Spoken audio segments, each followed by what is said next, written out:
itorero ryitwa ADEPR, ndetse nanjye menye ubwenge nageze mu itorero rya ADEPR mvuga ngo ngeze ahantu ho gukirizwa, ahantu ngiye kubohokera, ahantu ngiye kubonera Imana. Kandi koko ngiye gukirizwa mu itorero rya ADEPR hari ibyo byandinze, hari ibyaha ngewe ntakoze kubera gukirizwa mu itorero rya ADEPR, kuko nabonaga ari kirazira, kandi kirazira yo mu itorero rya ADEPR si ngewe njyenyine yarinze, hari n'abandi benshi yagiye irinda.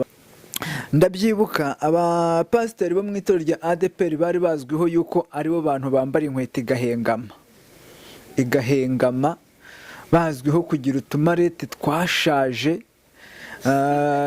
n'amakote yakubutse inyuma, ku buryo urireba ukavuga uti iri kote kabisa naryo riri mu manegeka.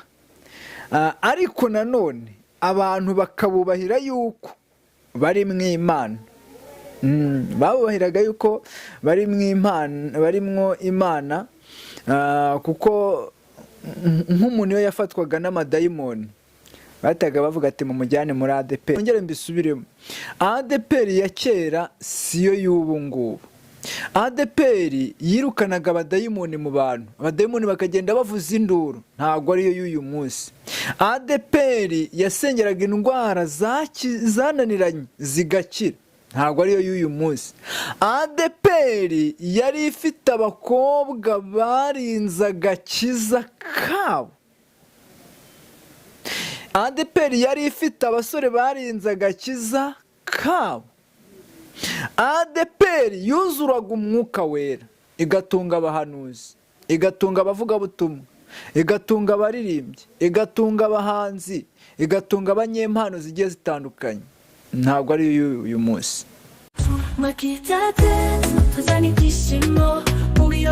Ese waba wifuza ahantu heza ho gukorera ubukwe, ababutashye bose bagasigara basiganuza? Aha nta handi, ni kuri Makita Tent Design. Kuri Makita Tent Design tugufitiye tente ngari nziza yo gukoreramo ubukwe, inama cyangwa se ibindi birori. Tugukorera amahema yo gutwikira imodoka cyangwa se gukoresha muri business zawe. Si ibyo gusa kandi turanayakodesha mukayagarura ku giciro gitoya kinogeye buri umwe wese. Makita Tent Design iherereye Kimironko munsi gato ya Beka. Ukihagera usanganirwa n'icyapa kinini cyanditseho Makita Tent Design.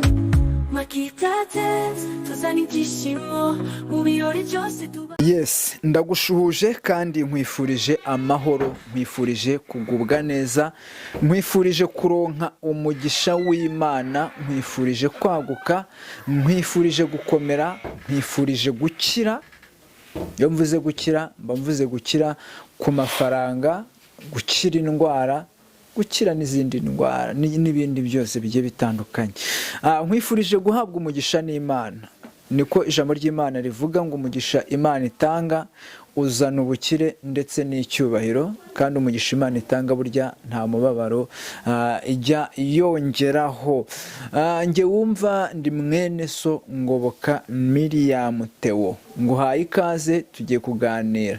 Mumaze iminsi mwumva imvururu nyinshi zivugwa mu itorero rya ADEPR, mumaze iminsi mwumva umwuka mubi uvugwa mu itorero rya ADEPR, mumaze igihe mwumva amakuru atandukanye avugwa mu itorero rya ADEPR. Uyu munsi ndagira ngo tubive imuzi n'imuzingo, hanyuma uhishurirwe intandaro, impamvu y'umwuka mubi, y'imvururu, y'intambara n'ibindi byose bigenda bituruka cyangwa se bivugwa mu itorero rya ADEPR. Itorero rya ADEPR twese turabizi, ni itorero navuga yuko ari itorero ry'umwuka, niryo torero rya mbere ryabanje muri iki gihugu cy'u Rwanda, ari itorero ry'umwuka. kujya kurisengeramo. Umukristo wese wabaga asengera muri iri torero, umukristo wese wumvaga ngo ni iry'abarizwamo, wahitaga uvuga uti okay, uriya ni umunyamwuka, ni umunyamwuka. Kandi ni nako kwari ukuri, kuko abantu basengeraga mu itorero rya ADEPR kuva ryatangirira igihundwe mu ntara y'Iburengerazuba, ni mu cyahoze ari intara ari perefegitura ya Cyangugu. Ahangaha rikimara gutangira kugeza ubwo ryaje rishingwa mu Kigali, rirakomeza mu majyaruguru, amajyepfo, Iburengerazuba n'ahandi. Itorero ryitwa ADEPR. Ndetse nanjye menye ubwenge, nageze mu itorero rya ADEPR mvuga ngo ngeze ahantu ho gukirizwa, ahantu ngiye kubohokera, ahantu ngiye kubonera Imana. Kandi koko ngiye gukirizwa mu itorero rya ADEPR hari ibyo byandinze, hari ibyaha ngewe ntakoze kubera gukirizwa mu itorero rya ADEPR, kuko nabonaga ari kirazira. Kandi kirazira yo mu itorero rya ADEPR si ngewe njyenyine yarinze, hari n'abandi benshi yagiye irinda. Hari abantu benshi yagiye irinda. Wafata kirazira y'itorero, wagira amahirwe waravutse no ku mubyeyi nawe ugira kirazira, shaka bisa rwose pe, ugakura neza, ugakura uri inyangamugayo, ushimwa n'abantu ndetse n'Imana. Hanyuma ndagira ngo ngaruke itorero rya ADEPR. Ndabyibuka abapasiteri bo mu itorero rya ADEPR bari bazwiho yuko aribo bantu bambara inkweto igahengama, bazwiho kugira utumarete twashaje, n'amakote yakubutse inyuma, ku buryo urireba ukavuga uti iri kote kabisa naryo riri mu manegeka. Ariko nanone abantu bakabubahira yuko bari mu Imana. Babubahiraga yuko barimwo Imana, kuko nk'umuntu iyo yafatwaga n'amadayimoni bahitaga bavuga ati mumujyane muri ADEPR. Abo basaza nubwo byabaga bimeze bityo, tekereza ko nk'iyo umuntu yaterwaga n'abadayimoni, nk'iyo umuntu yafatwaga nk'abadayimoni agasara, agakura biterekeranye, akarwara indwara bakamujyana kwa muganga bikanga, wa mupasiteri ugenda uri kumva inkweto yarahengamye, wa wundi kote ryakubutse, rimwe na rimwe ari n'igihe wasangaga rifite ubuki mwene ahangaha. Ariko hagira igikoma bavuga ati umuntu yatewe n'amadayimoni, ati mujye kuzana wa mupasiteri usengera muri ADEPR. Hagira umuntu bavuga ati indwara yanze gukira, ati mujye gushaka wa muntu usengera muri ADEPR. Icyo gihe rero aba-ADEPR babaga bafite ikintu cyiswe imbaraga z'Imana. Kandi nivuga abapasiteri utaza kugira ngo ni abapasiteri gusa, uza abanyamasengesho babaga mu itorero rya ADEPR. Ndabyibuka nk'aho nari ntuye, twari dufite umugabo umwe yari umudiyakoni ku rusengero rw'iwacu.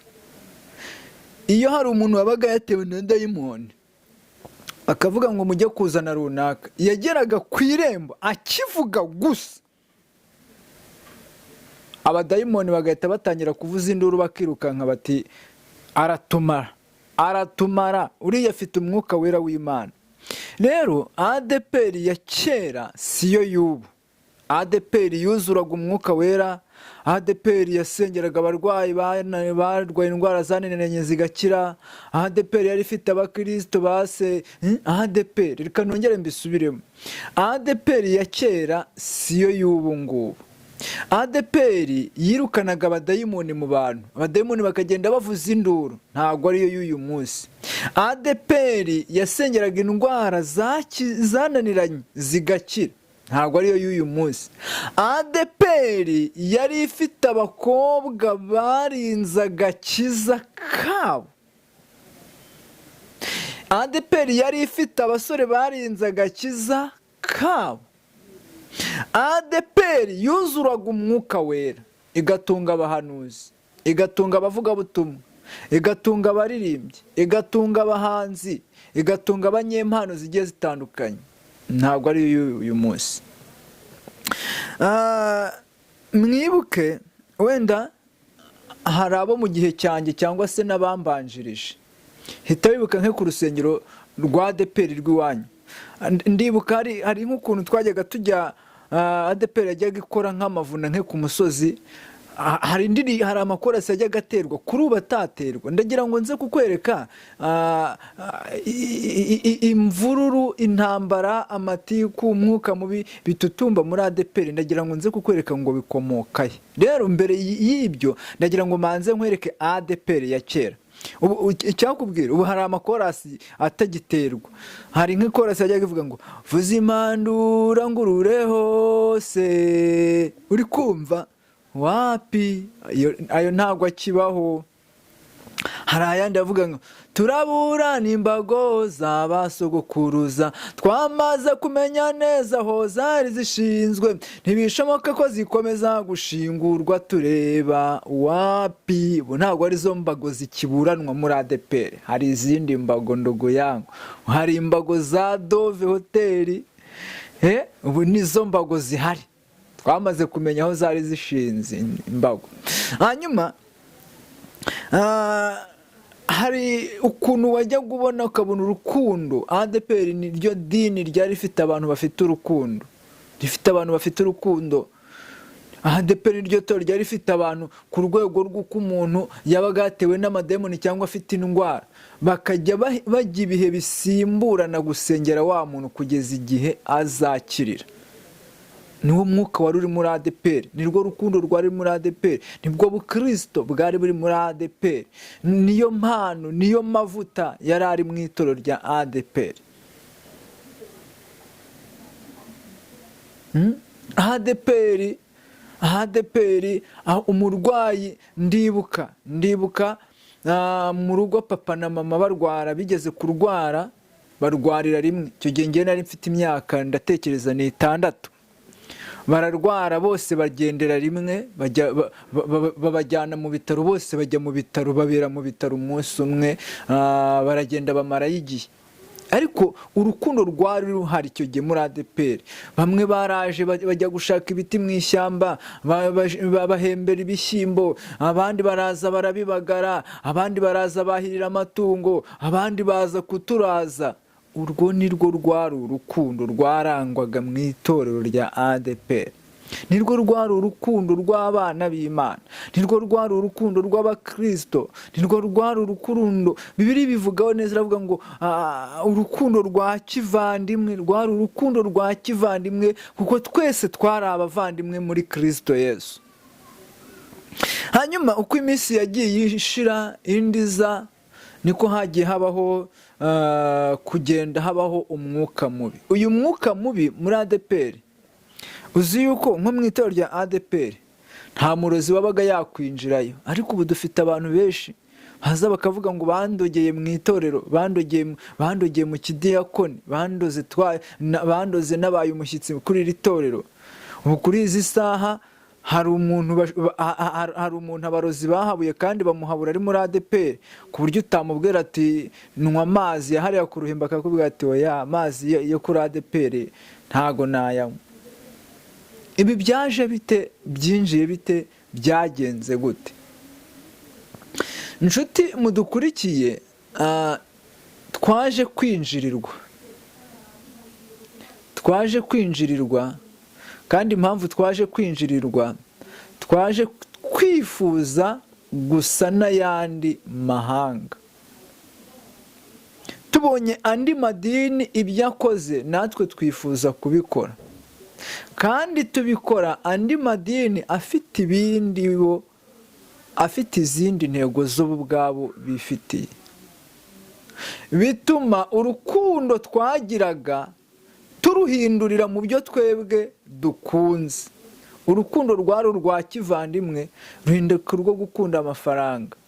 Urukundo rwari urwa kivandimwe ruhinduka urwango rwo kwanga mwene so. Uzi nk'umuntu w'umukristo kugira ngo atinyuke avuga ngo amaraso yanjye n'aya runaka ntibihura, uhita wibaza, hari ufite amaraso y'icyatsi undi akagira y'umutuku, hari ufite ay'umweru undi akagira y'umukara, twese amaraso namwe. Ni iyihe mpamvu aya maraso adahura? ijambo ry'Imana rivugaho neza, ravuga ngo ni ibyaha byitugatugiye mu mitima yanyu. Nigeze nabivuga, ndavuga ngo igihe icyo ari cyo cyose uzareba umuntu ukumva arakwanga, ntabwo ari uko uwo muntu azaba akwanga, ahubwo ni intambwe ya mbere uzaba uteye weho yo kumwanga. Ni ikimenyetso kigaragaza yuko utamwanga. Niba utangiye kubona umuntu ukabona amaraso yawe ntago bihura, ikibazo si uwo muntu, ahubwo ikibazo ni wowe. Ni wowe ufite ikibazo, ni wowe ufite shitani muri wewe. Bundi njya mbwira abantu ngo hari ibimenyetso bizakwereka yuko ufite shitani. Ikimenyetso cya mbere ni ukwangira umuntu ubusa. Ikimenyetso cya kabiri ni ukutagira imbabazi. Ikimenyetso cya gatatu ni ukutizera. Ikimenyetso cya kane ni ukutagira ukuri. Ikimenyetso cya gatanu ni ukutihana. Kutihana. Ibi ni ibimenyetso bikwereka yuko muri wewe habamo Satani. Kandi ntabwo ari Satani woroheje, ni Satani w'ikigugu, wa wundi. Twagiye twumva inshuro nyinshi, tubona inshuro nyinshi hagenda habaho guhinduka kwa paritema zigiye zitandukanye mu itorero rya ADEPR. Umushumba umwe akaza akabaho, gasimburwa n'undi manda itarangiye, gasimburwa n'undi manda itarangiye, gasimburwa n'undi manda itarangiye, kugeza ubwo bamwe basimbujwe bajya no muri gereza bafite ibyaha bashinjwa. N'ubu ngubu hariho umwuka uri kuvuga ngo Pasiteri Ndayizeye yahunze inshingano. Hari kuza ubuhanuzi buvuga ngo Imana yimitse Dawidi mu gihe Sawuli akiri ku ngoma. Ibi byose ntago ari ikindi ni Satani winjiye mu itorero rya ADEPR. None agiye kurimena umutwe, yinjirira hejuru mu bayobozi. Abigishaga urukundo bigisha amacakubiri, abigishaga kubabarira bafungisha abandi, abigishaga kwizera berekana ko nabo nta cyizere bafitiye abandi, abigishaga gusurana baba mbere bo kudasurana, abigishaga kwiyiriza ubusa baba mbere bo kutiyiriza ubusa, abigishaga gusengera mu kuri no mu mwuka baba mbere bo kugaragaza ko badasengera mu kuri no mu mwuka. Ibi kandi nta kindi cyabizanye, byazanwe na Satani waje yihisha muri ADEPR, ariko yihisha mu gakingirizo kitwa amafaranga. Kitwa amafaranga.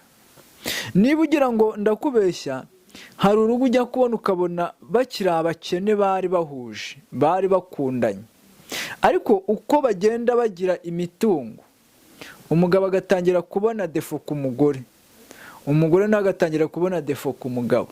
Tena bataragira ya mafaranga ibyo ntibabibonaga, ariko kuko amafaranga ajemo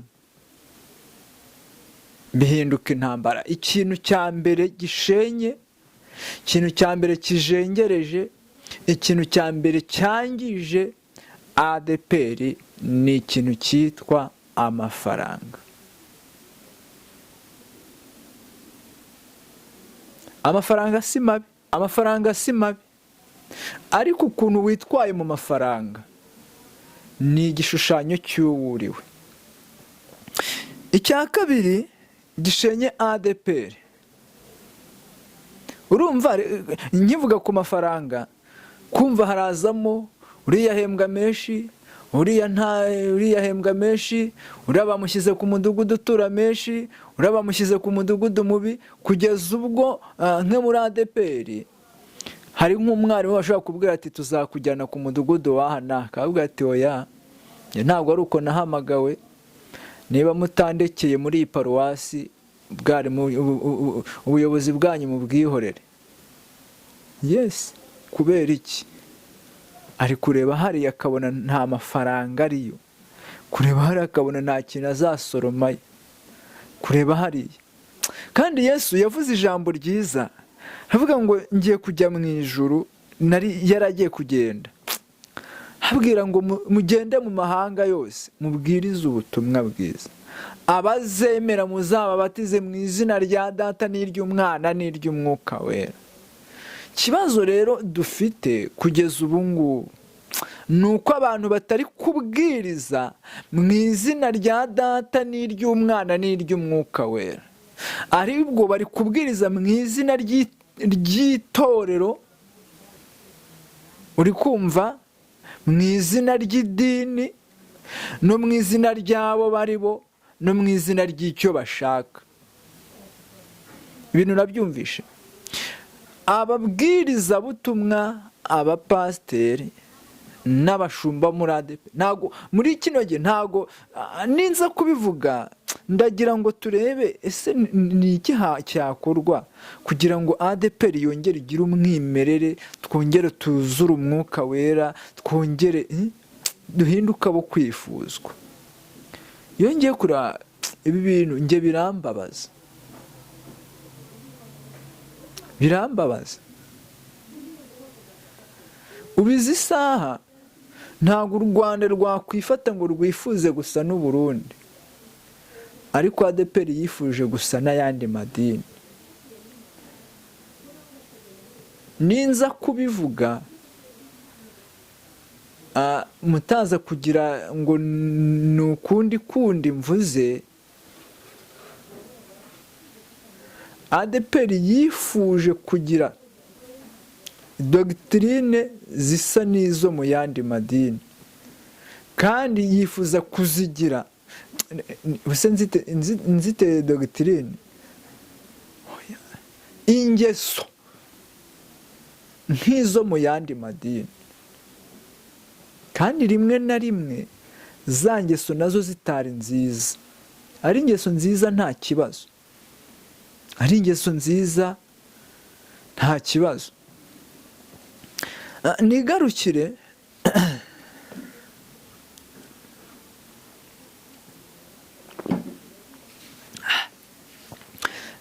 nigarukireho gatoya. Ikindi cyazanye umwuka mubi muri ADEPR, umwuka mubi ni ukwishyira hejuru cyane. Cyambere bakumva ko ari bo bakiranutsi, kandi birengagije ko ubukiranutsi bwabo bwatakaye kera cyane. Bakumva nibo bahanga, kandi ntibamenye yuko uwiyita umuhanga imbere y'uwo yiyita umuhanga ari we muswa uhari. Weho iyo wiyita umuhanga ukiyumvamo ko uri umuhanga, uri umuswa imbere y'uwo uri kwiyita umuhanga imbere ye. Rero ADEPR ikintu cyabizamuye ni ukumva ko aribo bantu bakomeye, aribo bantu buzura Umwuka Wera, aribo bantu b'abahanga, aribo bantu bafite abavugabutumwa bakomeye, aribo bantu. Oya, nubwo iki cyazengereje ADEPR kikayizanamo n'umwuka mubi, ariko ntabwo ari uko nguko mwari mwakagombye kwitwara. Mwakagombye kwitwara nk'abana bakundwa, bashimwa n'Imana, bakundwa n'Imana, bagendana n'Imana, bavugana n'Imana, basabana n'Imana, bagira urukundo, bakunda abantu, bagira urukundo. Ntabwo ibi ndaza kubisobanuraho, ariko nutekereza ko umuvugabutumwa ashobora kujya mu rindi dini, yavayo mukamutenga, ni ikimenyetso cy'uko mwigize abantu.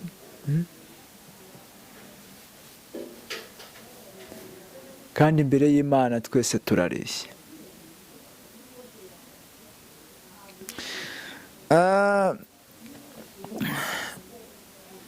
Hanyuma uyu mwuka mubi uri kugenda uboneka, ugenda usatira, ni ikimenyetso cyo kugwa kw'abakristo benshi. Nimvuga abakristo ntabwo ndaza kuvuga abo muri ADEPR, ntabwo ndaza kuvuga abo muri Zion Temple, UCC, Methodist, EAR n'ayandi. Ahubwo uku kugwa kw'abakristo cyangwa se uku kugwa kw'intambara ziboneka muri iri dini no mu yandi madini ni intandaro yo kugwa kw'abakristo benshi.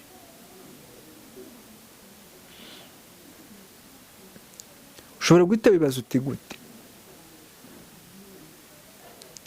gute? Ndatanga urugero rutari urwa kure rwose. Hari nk'umuntu ku mudugudu w'iwacu, ngo kuri ubu ni itorero, yari umuhanuzi, agwa mu cyaha cy'ubusambanyi, atwara inda. Atwaye inda, wajya uvuga kujya gusenga bagahita bakubwira ngo na runaka yarasengaga ngo kandi yatwaye inda. Uri kumva gutwara inda k'uyu muhanuzi bibaye inzitizi ku wundi muntu nawe ukwiye kujya gusenga, nawe washakaga kujya gusenga, bibaye inkomyi. Hanyuma niba baye inzitizi kuri we na wa wundi wari mu rya dini kandi nawe wizereraga muri wa mukristo, kuko asengera muri ADEPR, wenda ntibahuje idini ariko yamwizereragamo kubera ibyo bari bahuriyeho, nawe azahita agwa. Dukora iki? Ni iki cyahinduka? Icya mbere, dukeneye abashumba beza bameze nka Dawidi, bitangira intama. Dawidi yari umushumba mwiza, wabonaga idubu rije agahagarara hagati y'intama n'idubu, agatera umugongo intama, akerekeza amaso ku dubu, agahangana n'idubu, yamara kwica idubu akongera agahindukira akareba intama. Dawidi yari umushumba mwiza wo kumenya ahantu intama zikwiriye kurishiriza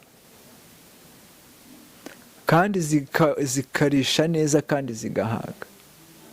Rero dukeneye abashumba bameze nka Dawidi, batera umugongo cyangwa se birengagiza amafaranga, bakunze intama pari raporo n'ukuntu bagakunze amafaranga. Naho mu gihe tugifite abashumba, abapasitori, abavugabutumwa n'abahanuzi bakunze amafaranga kurusha abakristo, nta gihe abakristo bazigera bagira agahenge, nta n'igihe itorero zigera rikomera.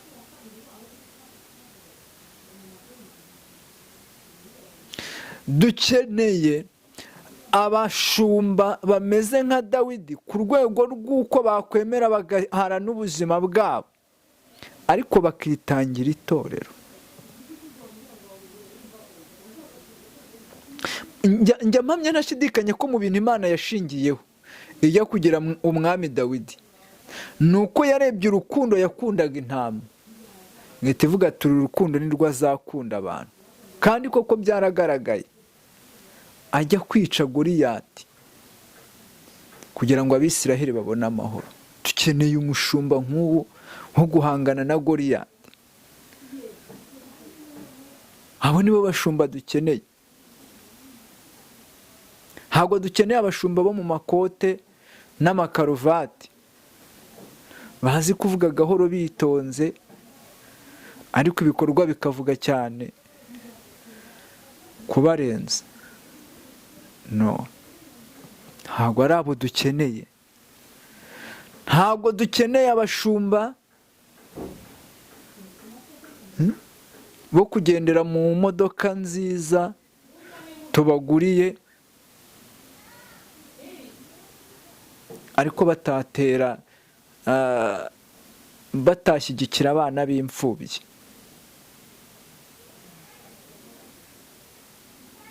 Ntabwo dukeneye abashumba bo kugemura amafaranga kuri paruwasi no ku rurembo, ariko dufite umukene basohoye mu nzu.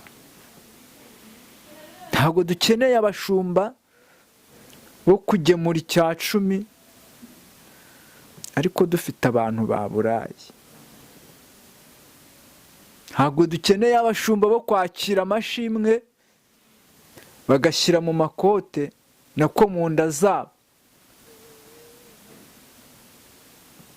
ariko dufite abana birukanwe ku mashuri kubera kubura sikorofizi.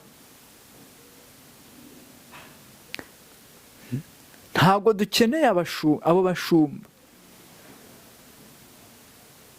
dukeneye abashumba bitangira intama,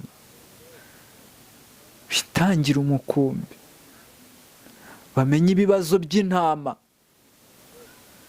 bamenye ibibazo by'umukumbi. Abo nibo bashumba bakenewe, kuko abo ngabo nitubageraho, nitubabona, tuzongera twuzure umwuka wera, tuzongera duhanure, tuzongera twerekwe. Kubera iki? Tuzaba dufite abakristo badutoza neza. Uwacu umugabo yaririmbye indirimbo nziza, aravuga ngo ibi nibyo twigiye ku birenge by'abatubanjirije. Ntimujye kubona mukabona hari imbuto abakristo batera, ntimuzarenganye abakristo, ni ibirenge by'abababanjirije. Ni ibyo ngibyo, kandi ntacyo wabihinduraho, ntacyo wakora.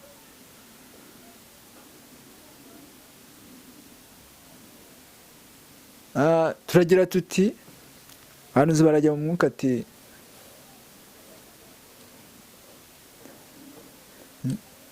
ububyutse. Yego, ububyutse ni ngombwa, ni na bwiza, ariko burabyukira he? Se n'iki kirabuzana? Ninde urafata iya mbere se?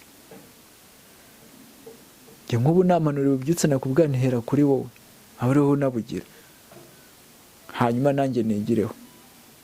Ndagushimiye kubwo gukurikirana ikiganiro cyacu amahoro n'imigisha biva ku Mana Data twese, nibibane nawe. Shalom, shalom.